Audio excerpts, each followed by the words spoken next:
on, guys. Let's go. Come on, it's time. It is time. Hello and welcome. Come on back in. Come on.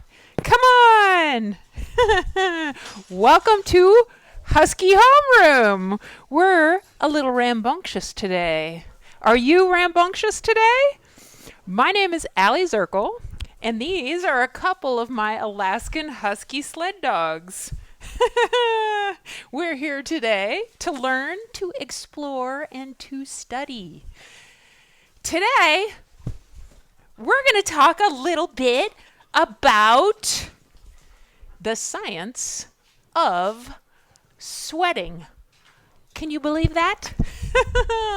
Yes, as a matter of fact, look at these two dogs. I mean, they are spectacular athletes. I can't even describe to you how amazing they are when they run up Rainy Pass in the Alaska Range or when they sprint down the Yukon River. Their athleticism and drive is absolutely amazing. Now, there are a lot of amazing human athletes as well. And I'm sure you guys, girl, when you watch sports, when you watch soccer, when you watch basketball, volleyball, tennis, football, there are a lot of really cool sports out there. And there are a lot of, phenomenal human athletes. You might be one of them. Well, human athletes have one thing in common. What do you suppose that is? You might think, yeah, they're really motivated. Well, that's true. They're really talented. That could be the case. They practice a lot. Well, that's probably true too. But the thing that I'm talking about, all human athletes have in common, when they work incredibly hard, they sweat. They perspire. What? Are you kidding me? Are we going to talk today at Husky Homeroom about perspiration? Why, yes, we are. And the interesting thing about sweating is that just about everyone I can think of does it. Whether you're on the field, you're on the court, and you're putting a tremendous amount of activity and effort into what you're doing, or you're just sitting in the sunshine and the heat, sun is coming down on you, you might be sweating. So, everyone sweats, don't they? Well, no. As a matter of fact, dogs don't sweat. At least they don't sweat very much. So how can they be the phenomenal athletes that we know they are, but they don't sweat? All right, well, let's figure that out. Before we do, let's take a close-up and let's meet our two teaching assistants for today on Husky Homeroom. Humans, as we know, oh my gosh, humans can look very vastly different, and so can dogs. So these two actually are fantastic teaching assistants today. Peach, this is Peach right here. Look at her. Adorable. Let's talk about their strengths and weaknesses because everyone has them. Peach, her strength is she's playful. All the time. Absolutely one of our most playful dogs at the kennel. Now, her weakness is that she's shy. She's just a little bit timid. And she won't be the first dog out there yelling, "Yay, come get me, pick me, pick me." But once you are her friend, she never goes back. Once you're your friend, she'll love you forever. It takes a little while to become her best friend, but after it, it's really worth it, right? All right, teaching assistant number 2. Hey, Gravy. This is Gravy. I'm sorry, I forgot to tell you Peach is a 3-year-old girl. Excuse me, you're over. Gravy, he is a 2-year-old boy.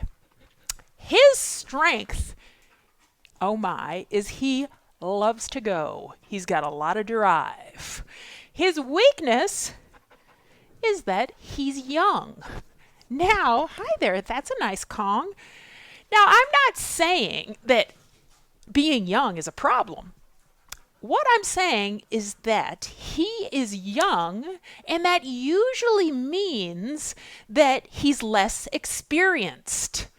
With more years and more experiences comes more knowledge. So the good thing is that Gravy and all of us get older and older every single day, and we learn more each day. So let's learn something. Well, are you ready to talk about sweating or perspiration?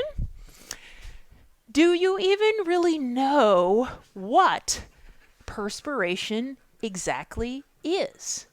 I mean, of course you know what it is, whether it drips off your forehead or you get a little bit of moisture on your arm. You know what it is, but let's first talk about exactly what sweat is, and then, second, let's talk about how perspiration works. You with me?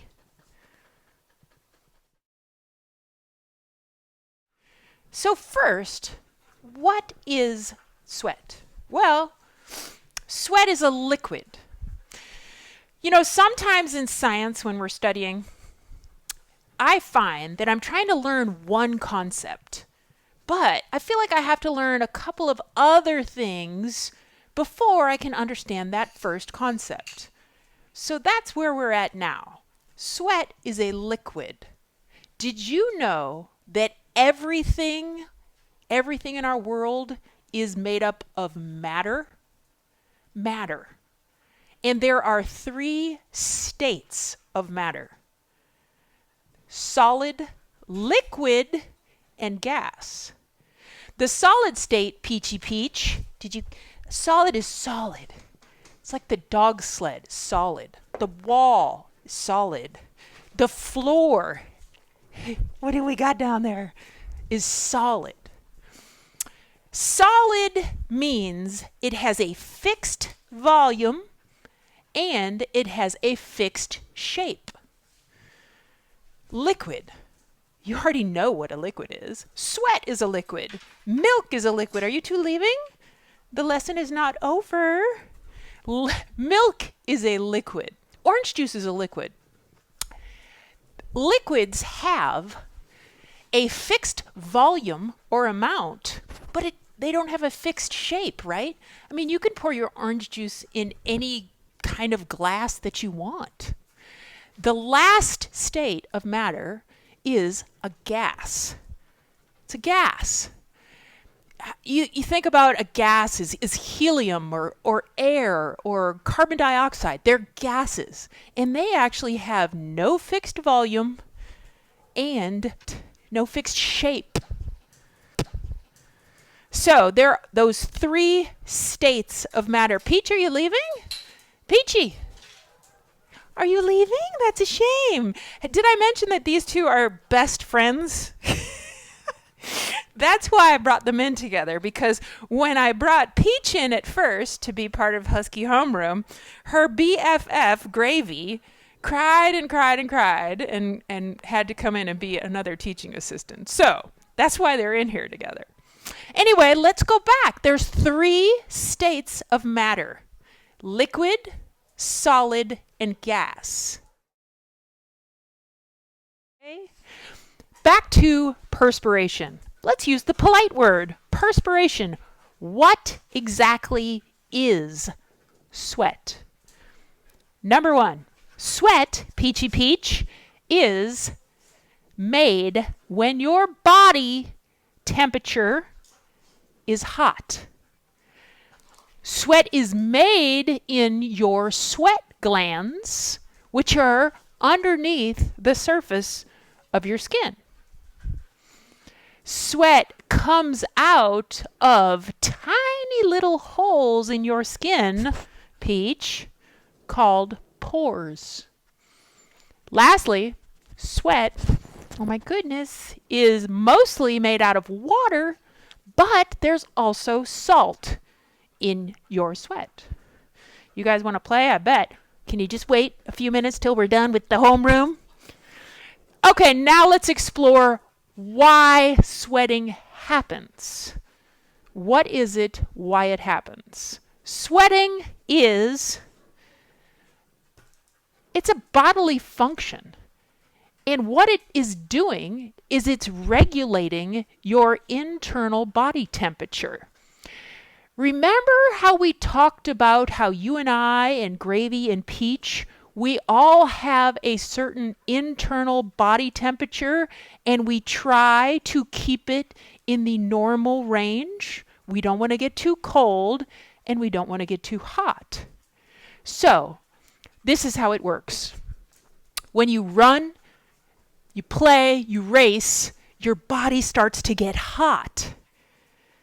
When your body starts getting hot, it's like a little alarm goes off. Beep, beep, beep. And that starts to create sweat.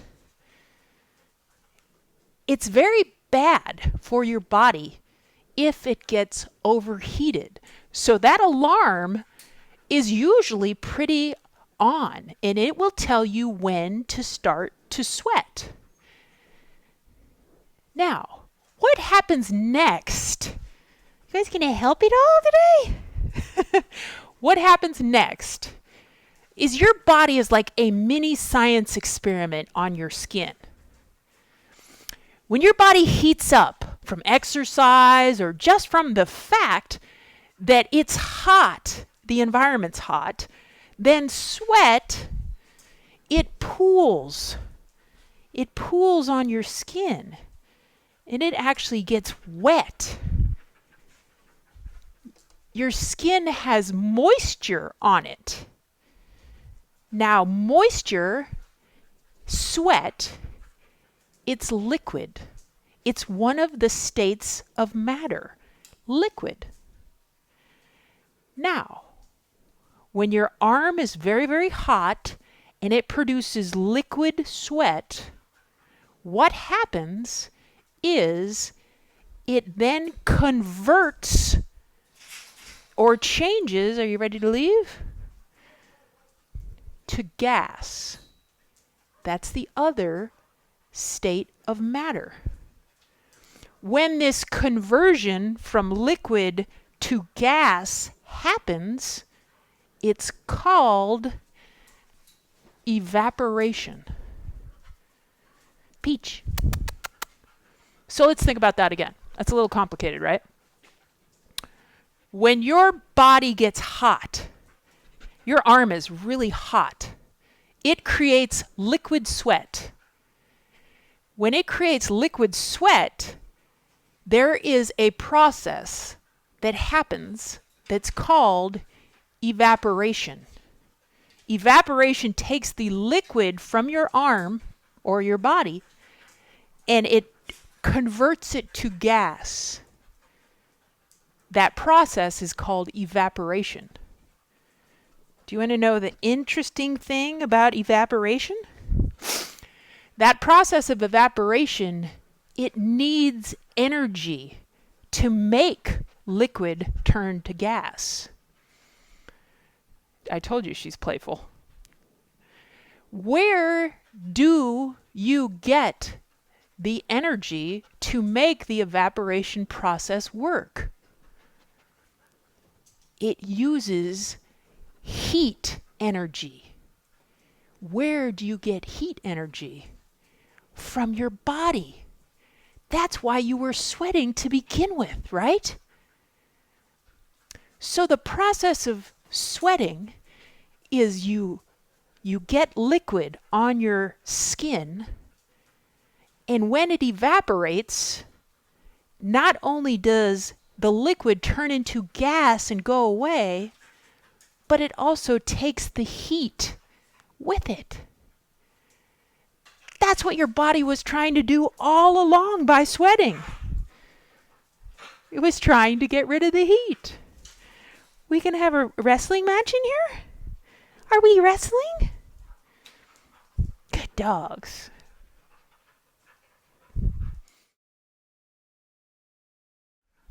Now that you know how sweating, the process of sweating works, I bet you're kind of feeling sorry for Gravy and Peach. Peach, you don't sweat, do you? Well, actually, the interesting thing about dogs is that their hair, look at them, their hair and their bodies, they're really different than ours, aren't they? I mean, look at the fur all over the place. Can you imagine if they were sweating? They would be drenched in their fur coats all the time. Well, just wait. There is one spot on a dog's body. We're not in recess right now. There's one spot on a dog's body that actually has sweat glands, and that is on their paws. Their paws have, and right around their paws, actually have sweat glands. Right up in there. Hi, buddy. So, the only spot on a dog that actually can sweat is their paws.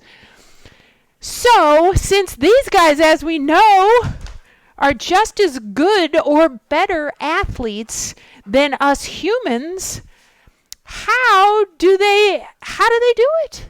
How do they cool their bodies off if they're not sweating?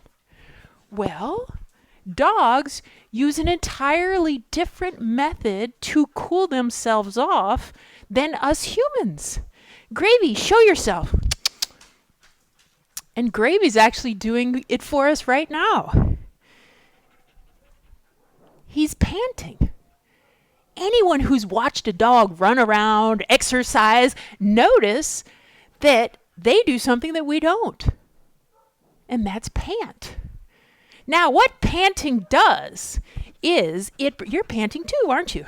Is it brings a large amount of air from the outside, which is cooler, down into his lungs, and it cools his body through air intake. The cool air goes in and the warm air goes out. So that's what panting does. Often, even when you just see a dog out for a walk or even sitting in the sunshine, they'll be panting. It's actually their method of cooling off. When dogs get very hot, they use a similar method to cool off that we do. You'll see their lips and their gums, and they get really hot. Their lips and their gums actually get moist. So if you think about it, if a dog's lips are very warm and they have liquid on them, can't they use the same process to get rid of the liquid and the heat? What was it called? When liquid is changed to gas and it takes the heat energy? You guessed it. Evaporation. So dogs use evaporation also. You know what that means, right? Dogs are also mini science experiments, just like us.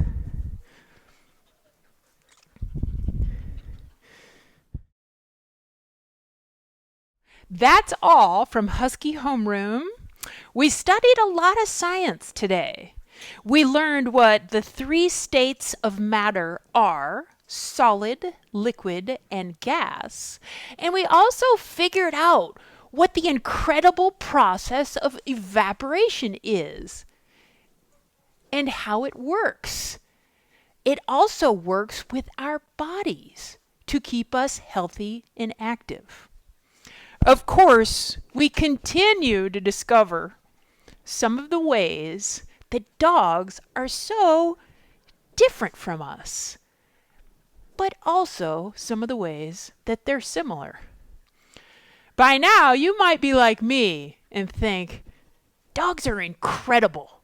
They're so interesting to study, especially when they're fun and friendly, like Peach and Gravy today. So, hey, you want to tell everyone thanks for joining us?